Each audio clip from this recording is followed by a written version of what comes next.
Hi friends, welcome to VIP வஸ்னி channel. இன்றைக்கி என்ன பார்க்க போகிறோன்னா, குழந்தைங்களுக்கு பிடிச்ச ரெசிபி தான் பார்க்க போகிறோம். ஈவினிங்காக குழந்தைங்க ஸ்கூல் விட்டு வர டைமில் டக்குன்னு இந்த மாதிரி உருளைக்கிழங்கு வச்சு ஒரு ரெசிபியாக பண்ணி கொடுங்க. கண்டிப்பாக எல்லாத்தையும் ஃபினிஷ் பண்ணிட்டு தான் போவாங்க. இந்த உருளைக்கிழங்கு ரெசிபி எப்படி பண்ணலான்னு பார்க்கலாம். கண்டிப்பாக வீடியோஸை ஸ்கிப் பண்ணாமல் பாருங்கள், ஏன்னா அதில் நிறைய விஷயம் நான் சொல்லுவேன். உங்கள் வீட்டு ஹிட்ஸுக்கு கண்டிப்பாக இந்த மாதிரி ரெசிபி பண்ணி கொடுங்க. கண்டிப்பாக சூப்பராக இருக்குது, லைக் பண்ணி சாப்பிடுவாங்க. இந்த ரெசிபி எப்படி பண்ணலான்றதை வாங்க வீடியோஸ்க்குள்ள போய் பார்க்கலாம். வீடியோஸை ஸ்கிப் பண்ணாமல் பாருங்கள். ஃபஸ்ட் டைம் சேனலில் பார்க்குறவங்க அப்படின்னா சப்ஸ்கிரைப் பட்டனை கொஞ்சம் கிளிக் பண்ணிக்கோங்க. பக்கத்தில் இருக்கிற பெல் ஐக்கானை கிளிக் பண்ணும்போது ஆல்ன்ற ஆப்ஷன் கொடுத்தீங்கன்னா நான் போடுற வீடியோஸ் எல்லாமே உங்களுக்கு ஆன் த ஸ்பாட்டில் சேரும். வாங்க வீடியோஸ்க்குள்ளே போகலாம்.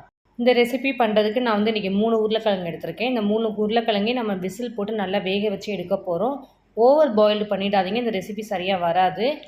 எப்படி பண்ணலாம் அப்படின்றத நான் வீடியோஸ்க்குள்ள சொல்கிறேன். கொஞ்சம் வீடியோஸை மட்டும் ஸ்கிப் பண்ணாதீங்க. ஃபஸ்ட் நம்ம உருளைக்கிழங்கு எடுத்திருக்கோம். ஒரு 3 உருளைக்கிழங்கு, பெரிய உருளைக்கிழங்கு எடுத்திருக்கேன். இந்த 3 உருளைக்கிழங்கு நல்லா தண்ணி ஊற்றி கழுவி எடுத்துகிட்டு இதை நம்ம குக்கரில் சேர்த்துக்கலாம். குக்கரில் சேர்த்துட்டு ஒரு 4-5 விசில் மட்டும் நம்ம வச்சுக்கலாம். தேவையான அளவுக்கு ஃபஸ்ட்டு 2 கிளாஸ் தண்ணி சேர்த்துக்கலாம். உருளைக்கிழங்கு நல்லா வேகணுன்றதுக்காக 2ஆக கட் பண்ணி சில பேர் போடுவீங்க, அந்த மாதிரி போட்டுறாதீங்க. முழுசாகவே போட்டு வேக வச்சு எடுத்துக்கலாம். இந்த உருளைக்கிழங்கு ஓவர் குக் பண்ணவும் கூடாது, ஏன்னா ஆயில் ரொம்ப இழுக்க ஆரம்பிச்சோம். ஆனால் லைட்டாக மட்டும் நம்ம அதை வேக வச்சுக்கலாம். ஒரு 5 விசில் மட்டும் விட்டுக்கலாம். எங்கள் வீட்டில் 5 விசில் விட்டால் தான் அந்த உருளைக்கிழங்கு கொஞ்சமாவது வேகும். ஸோ அதுக்காக தான் நான் ஒரு 5 விசில் மட்டும் விட்டுக்கிறேன்.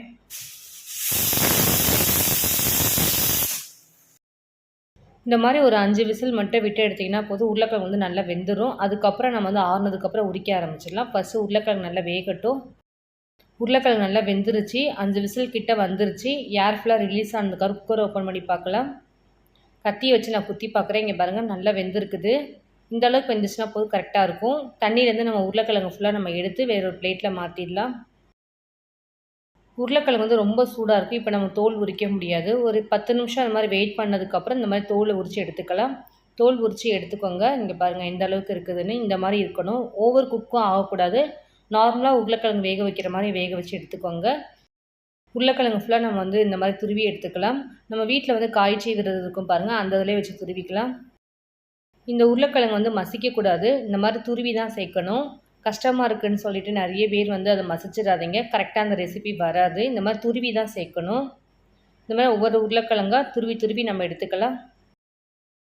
அதே மாதிரி பார்த்திங்கன்னா இந்த உருளைக்கிழங்கு ஓவர் குக் ஆச்சுனாலும் நம்ம ரெசிபி பண்ணும்போது கொஞ்சம் நமக்கு கரெக்டான ஷேப் வராது. ஆயில் நமக்கு இழுக்க ஆரம்பிச்சிடும். இந்த மாதிரி லைட்டாக கொஞ்சம் நமக்கு துருவி எடுக்கும் போது கரெக்டாக இருக்கும். அந்தளவுக்கு இருந்தால் போதும். துருவி எல்லாமே நம்ம எடுத்தாச்சு. இங்கே பாருங்கள் எந்த அளவுக்கு துருவி இருக்கோன்னு. இந்த மாதிரி துருவணும். அப்போ தான் நமக்கு அந்த ஷேப்லாம் பண்ணுறது கரெக்டாக இருக்கும். இந்த ரெசிபி பண்ணுறதுக்கு முக்கியமான பொருள் பார்த்திங்கன்னா உருளைக்கிழங்கு. ஃபஸ்ட் நம்ம உருளைக்கிழங்கு ஃபுல்லாக நல்லா சீவி எடுத்தாச்சு. இப்போ நம்ம ஒவ்வொரு பொருளாக சேர்க்க ஆரம்பிச்சிடலாம். ஒரு 3 ஸ்பூன் அளவுக்கு அரிசி மாவு சேர்த்துக்கலாம். அதே அளவுக்கு ஈக்குவலாக கார்ன்ஃப்ளவர் மாவு எடுத்து சேர்த்துக்கலாம். கண்டிப்பாக அரிசி மாவு போடணும், கார்ன்ஃப்ளவர் மாவு சேர்க்கணும். அப்போ தான் நமக்கு அந்த கிறிஸ்பினஸ் வரும். ஒரகோனோ எடுத்திருக்கேன். பீஸாக்கெலாம் நம்ம போடுவோம் பாருங்கள், அந்த ஒரகோனோ சேர்த்துக்கலாம். 1 ஸ்பூன் அந்த மாதிரி சேர்த்துக்கலாம். அதே மாதிரி சில்லி ஃப்ளாக்ஸ் எடுத்திருக்கேன். காஞ்ச மிளகாய் இருக்குது பாருங்கள், அதை ட்ரையாக நம்ம பேனில் வறுத்துட்டு நம்ம மிக்சியில் பொடி பண்ணிங்கன்னா போதும். இந்த மாதிரி வரும். இல்லைனா நமக்கு கடையிலேயே நமக்கு ரெடிமேடாக கொடுக்க ஆரம்பிச்சிட்டாங்க. அந்த மாதிரி கூட நீங்கள் வாங்கி யூஸ் பண்ணிக்கலாம். 1 ஸ்பூன் உப்பு சேர்த்துட்டு மாவு ஃபுல்லாக நல்லா மிக்ஸ் பண்ணிக்கலாம். கண்டிப்பாக தண்ணி மட்டும் சேர்த்துடாதீங்க, ஏன்னா உருளைக்கிழங்குலேயே நமக்கு கொஞ்சம் ஈரப்பதம் இருக்கிறதுனால கரெக்டாக இருக்கும் இந்த ரெசிபி பண்ணுறதுக்கு. நம்ம போட்டிருக்க மாவு எல்லாமே நல்லா மிக்ஸ் பண்ணிக்கலாம். அப்போ தான் நமக்கு ஈக்குவலாக நம்ம மாவு ஃபுல்லாக நல்லா மிக்ஸ் ஆகும். நமக்கு பண்ணுறதுக்கு கரெக்டாக இருக்கும். பெப்பர் வேணால் ஒரு 1/2 டீஸ்பூன் சேர்த்துக்கலாம். நான் பெப்பர் சேர்க்கலை. எனக்கு சில்லி ஃப்ளாக்ஸே கொஞ்சம் ஸ்பைஸியாக இருக்கிறதுனால நான் அதோடய விட்டுட்டேன். சப்போஸ் நீங்கள் பெப்பர் சேர்க்குற மாதிரினா சில்லி ஃப்ளாக்ஸ் கொஞ்சம் கம்மியாக போட்டுக்கோங்க. மாவு எல்லாமே நல்லா மிக்ஸ் பண்ணி எடுத்தாச்சு. இப்போ நம்ம 1 ஸ்பூன் மட்டும் ஆயில் சேர்த்துக்கலாம். அப்போ தான் கையில் நமக்கு கொஞ்சம் ஒட்டாமல் வரும். கண்டிப்பாக ஆயில் நம்ம இந்த ரெசிப்பியில் ஃபுல்லாக நம்ம கொஞ்சம் ஆட் பண்ணி தான் நம்ம பண்ண போகிறோம். 1 ஸ்பூன் மட்டும் நம்ம போட்டு ஃபஸ்ட்டு மிக்ஸ் பண்ணிக்கலாம். நம்ம ஷேப்பு பண்ணும்போதெல்லாம் லைட்டாக கையில் கொஞ்சம் ஆயில் இருக்கணும், இல்லைன்னா நமக்கு ஒட்ட ஆரம்பிக்கும். மாவு எல்லாமே சேர்த்து ஃபுல்லாக நல்லா மிக்ஸ் பண்ணியாச்சு. இப்போ நம்ம சப்பாத்தி கட்டையில் ஆயில் மட்டும் 1 ஸ்பூன் மட்டும் போட்டு இந்த மாதிரி ப்ரெஷ்ஷால் ஃபுல்லாக அப்ளை பண்ணிக்கலாம். இந்த மாதிரி ஆயில் ப்ரெஷ் இருந்துச்சுன்னா ஃபுல்லாக அந்த சப்பாத்தி கட்டையில் ஃபுல்லாக அப்ளை பண்ணிக்கோங்க. நான் உருளைக்கிழங்கு 3ஆக பிரிச்சிருக்கேன். ஃபஸ்ட்டு ஒரு உருண்டை மட்டும் எடுத்திருக்கேன். இங்கே பாருங்கள், நீல வாக்கில் இந்த மாதிரி நல்லா உருட்டிக்கலாம். உருட்டிட்டு கத்தியால் ஃபுல்லாக நம்ம கட் பண்ணிக்கலாம். கத்தியால் கட் பண்ணும்போது ஈக்குவலாக இருக்கும், அதுக்காக தான் இந்த மாதிரி கட் பண்ணுறோம். இந்த மாதிரி பெரிய பெரிய சைஸாக கட் பண்ணிவிடுங்க. லைட்டாக கையில் மட்டும் ஆயில் அப்ளை பண்ணிவிட்டு இந்த மாதிரி அச்சு பண்ண ஆரம்பிச்சிருங்க. நான் வந்து இன்றைக்கி ஃபோக் ஸ்பூனால் ஒவ்வொரு உருண்டைகளையும் வச்சு வச்சு இந்த மாதிரி அழுத்த போகிறேன். அழுத்தி எடுக்கும்போது நமக்கு அந்த ஷேப்போடு இருக்கும். குழந்தைங்கள் லைக் பண்ணி சாப்பிடுவாங்க. சாப்பிட்றதுக்கு நல்லாயிருக்கும், ஷேப்பாகவும் இருக்கும். ஸோ அதுக்காக தான் இந்த மாதிரி நான் யூஸ் பண்ணுறேன். ஃபோக் ஸ்பூன் தான் இல்லை, நீங்கள் வேறு ஏதாவது ஷேப் இந்த மாதிரி அச்சு ஏதாவது வச்சுருந்தீங்கன்னா நீங்கள் அதை கூட யூஸ் பண்ணிக்கோங்க. நம்ம வந்து வீட்டில் இருக்கிறத வச்சே நம்ம வந்து ட்ரை பண்ணி இன்றைக்கி உங்களுக்கு செஞ்சு காமிக்கிறேன். இந்த மாதிரி ஒவ்வொரு உருண்டையாக பால் மாதிரி உருட்டிட்டு இந்த மாதிரி அந்த ஃபோக் ஸ்பூனால் வச்சு அழுத்துனீங்கன்னா போதும், நமக்கு சூப்பராக வந்துடும். இந்த ஷேப் பண்ணி எடுக்கும்போது சப்பாத்தி கட்டையில் மட்டும் மறக்காமல் ஆயில் அப்ளை பண்ணாமல் விட்டுறாதீங்க. கண்டிப்பாக ஆயில் அப்ளை பண்ணுங்கள். ஏன்னா ஷேப் வந்து அப்போ தான் நமக்கு வந்து சப்பாத்தி கட்டையில் வந்து ஒட்டாமல் நமக்கு எடுக்கிறதுக்கு ஈஸியாக இருக்கும்.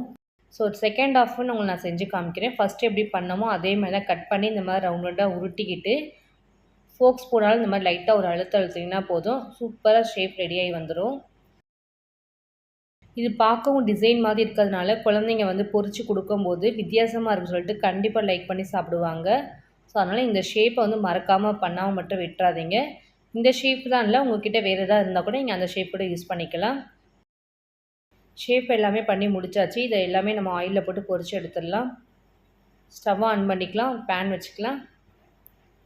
பேன் நல்லா ஹீட் ஆனதுக்கப்புறம் ஆயில் சேர்த்துக்கோங்க. நான் வந்து ரீஃபைண்ட் ஆயில் தான் சேர்த்துருக்கேன். வாசனை இல்லாத ஆயில் சேர்த்திங்கன்னா தான் நமக்கு அந்த ஸ்நாக்ஸ் பண்ணும்போது எந்த ஒரு ஸ்மெல்லிங் எதுவுமே இருக்காது ஆயிலிருந்து. எண்ணெய் வந்து சூடாகிடுச்சா நமக்கு தெரியாது. இந்த மாதிரி லைட்டாக ஒரு ட்ராப் மட்டும் நம்ம பண்ணுற ரெசிபியை வந்து கொஞ்சம் போட்டு பார்த்துட்டு அதுக்கப்புறம் நம்ம ஒன்று ஒன்றா பொரிச்சு எடுத்திங்கன்னா கரெக்டாக இருக்கும். ஸோ நெக்ஸ்ட் நான் ஒன்று ஒன்றா போட ஆரம்பிச்சிடுறேன். நம்ம உருட்டி திரட்டி வச்சுருந்தோம் பாருங்கள், அந்த ஷேப் மாதிரி ஃபோக் ஸ்பூனால் அது எல்லாமே நம்ம ஒன்று ஒன்றா இந்த மாதிரி போடணும். போடும்போது இந்த மாதிரி தனித்தனியாக ஒன்று ஒன்றா போடுங்க. அப்போ தான் நமக்கு ஒன்றோட ஒன்று ஒட்டாமல் இருக்கும். அடுப்பை வந்து ஃபுல்லாக ஹையில் இருக்கணும் ஆயில் நம்ம போட்ட உடனே. அதுக்கப்புறம் நம்ம இந்த ரெசிபி பண்ணும்போது பார்த்திங்கன்னா அடுப்பை ஃபுல்லாக வந்து குறைக்காமல் நார்மல் ஃப்ளேமில் வச்சு பொரிச்சிடுங்க. ரொம்பவும் ஃபுல்லாக குறைச்சிட்டிங்கன்னா நமக்கு வந்து ஆயில் இழுக்க ஆரம்பிச்சிடும் நமக்கு அந்த ரெசிப்பியில். அதனால வந்து ஆயில் இல்லாமல் வரணும்னா நீங்கள் வந்து கொஞ்சம் நார்மல் ஃப்ளேமில் வச்சு நீங்கள் பொரிச்சு எடுத்திங்கன்னா போதும், நமக்கு அந்தளவுக்கு ஆயில் இருக்காது. ஈவனாக எல்லாமே நல்லா குக் ஆகிடும். ஒன் சைட் குக் ஆனோடனே இந்த மாதிரி திருப்பி திருப்பி விடுங்க, சூப்பராக எல்லா பக்கம் வெந்துடும்.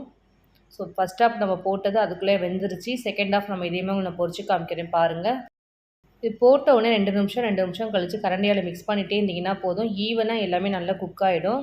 செகண்ட் ஹாஃப் நான் பொரிச்சு காமிக்கிறேன். மீதி இருக்கிறது எல்லாமே போடும்போது இந்த மாதிரி ஒன்று ஒன்றா தனித்தனியாக போடுங்க. அதே மாதிரி செகண்ட்ஸ் கணக்கில் ஒன்று ஒன்று கழித்து போடுங்க, அப்போ தான் கரெக்டாக இருக்கும். இல்லைனா ஒன்றோட ஒன்று நமக்கு ஒட்ட ஆரம்பிச்சிடும். அதே மாதிரி போட்டோடனே கரண்டியை வச்சிடாதீங்க. 2 நிமிஷம் கழித்து லைட்டாக மிக்ஸ் பண்ணி விடுங்க. ஈவனாக எல்லா பக்கமும் நல்லா பர்ஃபெக்டாக குக் ஆகிடும். அதேமாதிரி அடுப்பை வந்து ஃபுல்லாக ஸ்லோ பண்ணிடாதீங்க. நார்மல் ஃப்ளேமில் வச்சு குக் பண்ணிங்கன்னா போதும், பர்ஃபெக்டாக நமக்கு இந்த ரெசிபி ரெடி ஆகிடும். செகண்ட் ஹாஃப் நம்ம போட்டதும் நல்லா வெந்துக்கிட்டு இருக்குது. இது எல்லாமே நல்ல கலர் மாறும், கோல்டன் கலர் ஆகிற வரைக்கும் கலர் மாறும். அந்த மாதிரி வந்ததுக்கப்புறம் பொரித்து நம்ம எடுத்து ஒரு பிளேட்டில் மாற்றிடலாம்.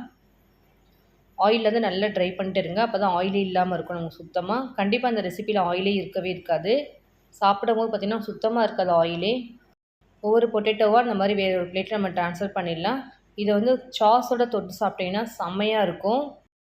இன்றைக்கி என்னோடய ஸ்டைலில் உங்களுக்கு நான் குழந்தைங்க ஈவினிங்காக வருவாங்க பாருங்கள் ஸ்கூல் விட்டு, அப்போ டக்குன்னு இந்த மாதிரி ஒரு ஸ்நாக்ஸ் ரெசிப்பியாக பண்ணி கொடுங்க. கண்டிப்பாக சூப்பராக இருக்குன்னு ஃபினிஷ் பண்ணிவிட்டு தான் உங்கள்கிட்ட சொல்லுவாங்க. ஒரே ஒரு பீஸ் மட்டும் நான் எடுத்து வந்து காமிக்கிறேன் பாருங்கள், எந்த அளவுக்கு இது உள்ளே நமக்கு சூப்பராக குக் ஆகிருக்குன்னு பாருங்கள். இது பார்க்கவும் சூப்பராக இருக்கும், அதேமாதிரி சாப்பிடவும் இன்னும் நல்லாயிருக்கும். ரொம்ப சாஃப்டாக இருக்குது. இது பார்த்திங்கன்னா நல்லா மெத்துன்னு இருக்கும். இது பார்த்திங்கன்னா நம்ம துருவி போட்டிருக்கிறதுனால அவ்வளோ சாஃப்டாக இருக்கும் இந்த ரெசிபி. சாஸோடு சாப்பிடும்போது அல்டிமேட்டாக இருக்கும். கண்டிப்பாக நீங்கள் ட்ரை பண்ணி பார்த்துட்டு டேஸ்ட் எப்படி இருந்துச்சு கமெண்ட்டில் சொல்லுங்கள். என்னோடய வீடியோஸ் உங்களுக்கு பிடிச்சிச்சுன்னா லைக் பண்ணுங்கள், ஷேர் பண்ணுங்கள், கமெண்ட் பண்ணுங்கள், சப்ஸ்கிரைப் பண்ணுங்கள். பக்கத்தில் இருக்கிற பெல் ஐக்கானை கிளிக் பண்ணிவிடுங்க. Thank you friends.